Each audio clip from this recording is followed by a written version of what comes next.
गलत दर्शन, गलत गुरु पूरे एक जनरेशन को बर्बाद कर देते हैं। बहुत सारे लोग ओवर थिंकिंग के चलते अपना बहुत सारा टाइम बर्बाद कर देते हैं। ओवर थिंकिंग का मतलब है कि टीम बना लो, एक दिन काम नहीं करना पड़ेगा। टीम इसलिए नहीं बनाई जाती, टीम इसलिए बनाई जाती है कर्म प्रेमी है या आराम प्रेमी है आप। क्या मुझे अपने काम से प्यार है या सिर्फ रिजल्ट से? अगर कोई भी परिणाम तक हमें पहुंचना है तो आपको एक प्रक्रिया से गुजरना होगा, तो आपका रिजल्ट ऑटोमेटिक भगवान आपको देगा ही देगा। इसीलिए ये गीता का जो कथन है, क्योंकि फल की चिंता से आदमी का दिमाग डिस्टर्ब होता है और एक डिस्टर्ब माइंड अच्छे एक्शन नहीं लेगा।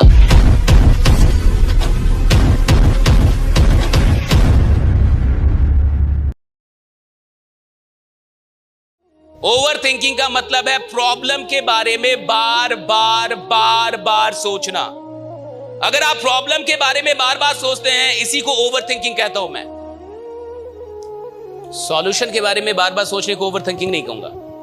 लेकिन अगर आप प्रॉब्लम को लेके पकड़े हुए हैं, नेगेटिव किसी बात को लेके पकड़े हुए हैं और बार बार सोच रहे हैं, काम नहीं कर रहे, एक्शन लीजिए, ज्यादा सोचिए मत, टेक द एक्शन। बहुत सारे लोग ओवर थिंकिंग के चलते अपना बहुत सारा टाइम बर्बाद कर देते हैं। एक्शन लीजिए। ज्यादा सोचेंगे, एक्साइटमेंट नहीं चला जाएगा। कई बार आपके पास कोई आइडिया आता होगा कि धंधे को ऐसे बढ़ाते हैं, धंधे में ये कर देते हैं, हाँ टीम ऐसे बढ़ेगी, और अगर आपने 2-4 दिन उस पर काम नहीं किया, एक्साइटमेंट ही चला जाएगा।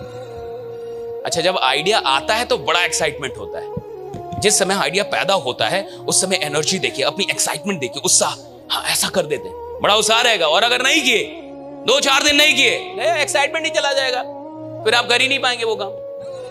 ओवर थिंकिंग आपके एक्शन का सबसे बड़ा दुश्मन है। एक्शन ही नहीं लेने देगा, एक्शन नहीं लेने देगा, आप सफलता मिल ही नहीं सकती भाई। एंड कंफर्ट जोन तो है ही। सारे अमीर लोग तो यहीं फंसे रहते हैं और सौभाग्य से आप सब भी करोड़पति हैं, और सारे लोग इधर कंफर्ट जोन में आ ही जाते हैं। उनकी गलती भी नहीं है साहब, उनकी कोई गलती नहीं है। क्यों? उन लोग को सिखाया भी यही जाता है कि एक दिन तुम इतना पैसा कमा लोगे कि तुमको काम ही नहीं करना पड़ेगा। गलत दर्शन, गलत गुरु पूरे एक जनरेशन को बर्बाद कर देते हैं। 30 साल से गलत दर्शन चलाया गया टीम वर्क में, गलत दर्शन कि टीम बना लो, एक दिन काम नहीं करना पड़ेगा। टीम इसलिए नहीं बनाई जाती कि एक दिन काम ना करना पड़े, टीम इसलिए बनाई जाती है कि एक दिन इतना काम हो कि आराम करने की फुर्सत ना हो, इतना काम हो राइडा, इसलिए टीम बनती है। या सर यहाँ हूं, कलवाऊं 300 दिन कहीं ना कहीं जा रहा हूं, टॉक दे रहा हूं, अपनी कहानी सुना रहा हूं, अपनी सफलता के मंत्र बता रहा हूं, इसलिए टीम बनती है साहब। टीम सोने के लिए थोड़े बनती है। बट शर्तों के साथ कभी मोहब्बत हुई है? लव तो होता ही अनकंडीशनल है। कंडीशन लगा देंगे तो फॉर्मेलिटी निभाएगा और काम नहीं करेगा, और काम नहीं करेगा। मैं लिख के देता हूं, आप बोलिएगा 4 मीटिंग लेना है, दिखा देगा कि ले रहा हूं। घंटा ले रहा है कि नहीं, घंटा आप देख पाएंगे। काम ही नहीं करेगा ना, और मन से काम नहीं करेगा तो रिजल्ट आएगा नहीं आएगा। क्यों दौड़ाना चाहते हैं फालतू का लीडर को? मत दौड़ाइए। इससे अच्छा तो उसको बोलिए कि तुम बैठे रहो, मैं तुमको बैठा के पैसा दूंगा। तुमको अगर लगता है कि मेरे मिशन में दम है, हमारे मिशन में दम है, और तुमको अगर लगता है कि यार ये मिशन आगे जाना चाहिए, तो काम करो, वरना बैठे रहो, हम पैसा देंगे तुमको। ये बोलते तो शायद वो सोना छोड़ देता, काम करने लगता, वो काम करने लगेगा। फिर आप कह रहे नियम बना दो, कंडीशन से कोई आज तक काम किया है? नियम तो बना हुआ है, रोज रेप हो रहा है। संविधान तो बना हुआ है, रोज ही चोरी डकैती हो रही है। रूल से नहीं होता साहब। मोहब्बत चाहिए, मोहब्बत पैदा करना होगा। अगर आप मिशन लेके चल रहे हैं, मोहब्बत पैदा, गलत ट्रेनिंग मत दीजिए। किसी को मत समझाइए कि आराम करने के लिए आए हो क्या। यहां पे आदमी आराम करने के लिए पैदा हुआ है? गधा पैदा होते हैं। आदमी क्या के लिए पैदा हो गए? आदमी पैदा हुआ कर्म करने के लिए, काम करने के लिए, अंतिम सांस तक।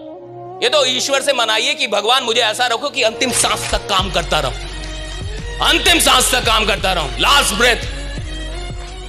मौत हो तो काम करते हुए मौत। मैं तो यही चाहता हूं कि जैसे एपीजे अब्दुल कलाम को ईश्वर ने मौत दी, वैसी मौत सबको होनी चाहिए। बात करते हुए उनको हार्ट अटैक आया, शिलोंग के किसी कॉलेज में बात कर रहे थे, तब उनकी, ये सबसे अच्छा डेथ है भाई। इससे अच्छी कोई मृत्यु नहीं है कि काम करते हुए आपकी मृत्यु हो जाए। द बेस्ट डेथ वो कौन सा डेथ है जिसमें हॉस्पिटल में पड़े 4 महीने से पड़े हुए हैं, सांस ऊपर नीचे जा रही है, वो कोई डेथ है भाई? अरे डेथ तो ये होना चाहिए कि भगवान ऐसा करो काम करते हुए मार दो मेरे को, काम करते हुए मर जाऊं, राइडा काम करते हुए मारो। मैं तो कह रहा हूं आप अपने दिमाग में घुसा लो कि काम करते हुए ही मरना है, आज से भगवान से मांगो। इससे अच्छा डेथ नहीं होता। मैं तो इसको मैं मैनिफेस्ट कर रहा हूं, मैं बहुत दिनों से मैनिफेस्ट कर रहा हूं कि मैं ऐसे ही मरूं, स्टेज पे मरूं, काम करते हुए मरूं। ये मेरी दिली इच्छा है कि हम काम करते हुए मरने चाहिए भाई, ऐसे नहीं मरने चाहिए। हाँ, काम करते हुए आदमी मरे, क्या क्या मौत होगी, इससे खूबसूरत मौत ही नहीं हो सकती। हम केवल जिंदगी की प्लानिंग कर रहे हैं, थोड़ी थोड़ी मौत की भी प्लानिंग होनी चाहिए, मन में होना चाहिए।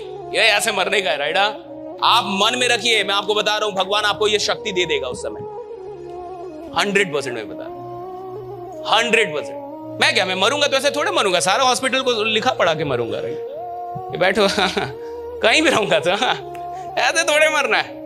और आदमी को पता चल जाता है कि अब वो मरने वाला है, ये भी मैंने सुना है कि मरने वाले को पता चल जाता है कि अब वो, उसको पता चल जाता है कि अब 2 दिन और जीऊंगा, 1 दिन और जीऊंगा, तो पता तो चल ही गया। तब तक पूरा प्लान बना ले अपना, क्या क्या किसको किसको समझा के निकलना है यहां से। हाँ, आप निकल जाएं, आपके लोग तो जिंदा रहने चाहिए ना भाई। इससे पता चलता है कि वो काम उसके लिए काम नहीं था, वो काम उसकी इबादत थी, पूजा थी भाई, उसने उस काम को पूजा है साहब, और ईश्वर से। और जिसको ऐसी मौत मिल जाए समझिए उसकी जिंदगी धन्य हो गई, जीवन धन्य रहा उसका। इससे अच्छा क्या जीवन हो सकता है? आप चाहते हैं ऐसी मौत?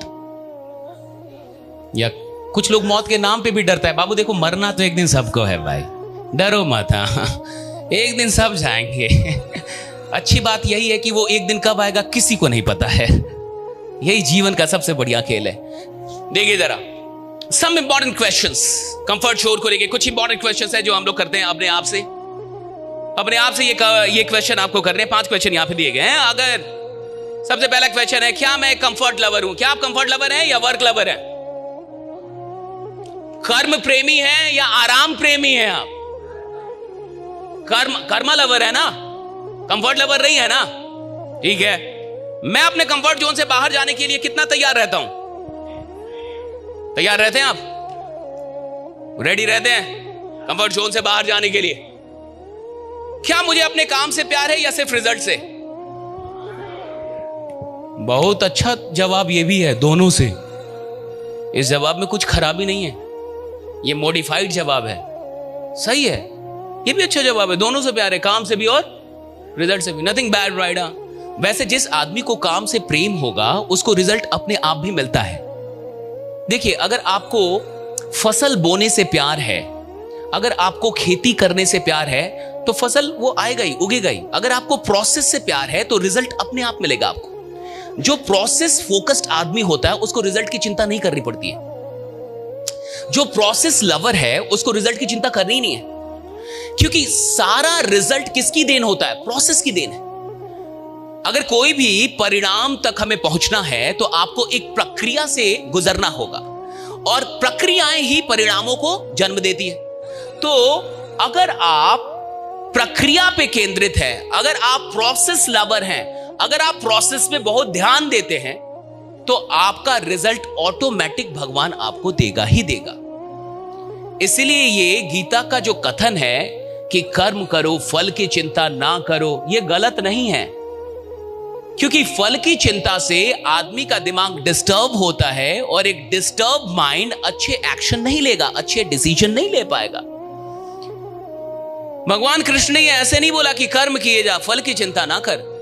इसका सिंपल मतलब है कि जब मैं फल की चिंता करूंगा तो मेरा माइंड जो है वो अशांत हो जाएगा, और एक अशांत मन अच्छे निर्णय नहीं ले पाएगा, और जब तक अच्छे निर्णय नहीं लेऊंगा तब तक अच्छे परिणाम लेके नहीं आ सकता। इसलिए भगवान कहते हैं कि कर्म किए जा, कर्म से मोहब्बत कर ले, फल की चिंता ना कर, फल मैं दे ही दूंगा। क्योंकि ये सृष्टि का सिद्धांत है कि अगर कोई प्रोसेस होगा उसका रिजल्ट आएगा ही, अगर प्रक्रिया हो रही है परिणाम आएगा ही आएगा। अगर हमने बीज लगाया है, बढ़िया से सींचा है, फल आएगा ही आएगा। There is no doubt in it, कोई डाउट नहीं है इसमें। तो आप प्रोसेस लवर हैं या फिर आप रिजल्ट लवर हैं? क्या हैं आप? मैं आपसे अनुरोध करूंगा प्रोसेस लवर बनिए, बहुत मजा है इसमें, जिंदगी का आनंद है प्रोसेस लवर बनने में। अगर आप काम से मोहब्बत कर गए तो सुनिए, परिणाम आपसे मोहब्बत करेगी। अगर आप प्रोसेस से मोहब्बत कर गए, रिजल्ट आपसे मोहब्बत करेगा साहब। रिजल्ट आपको छोड़ के कहीं जाएगा ही नहीं। जो लोग काम से मोहब्बत करने लगते हैं, रिजल्ट उनको खोज के आता उनके पास कि भाई चल इसके पास। इसलिए प्रोसेस लवर बनिए, रिजल्ट लवर मत बनिए। इसमें घाटा है, ये बाद में समझ में आता है। मैं भी पहले कुछ कुछ बोलता था उल्टा सीधा, फिर मुझे सच में समझ में आया कि प्रोसेस लवर ही होना सही है। मैं गलत था, मेरे को ये बात समझ में आई, मैंने सुधार लिया कि नहीं यार, बेस्ट तरीका जीवन जीने का गीता में ही कहा गया है कि कर्म करो, फल की चिंता ना करो।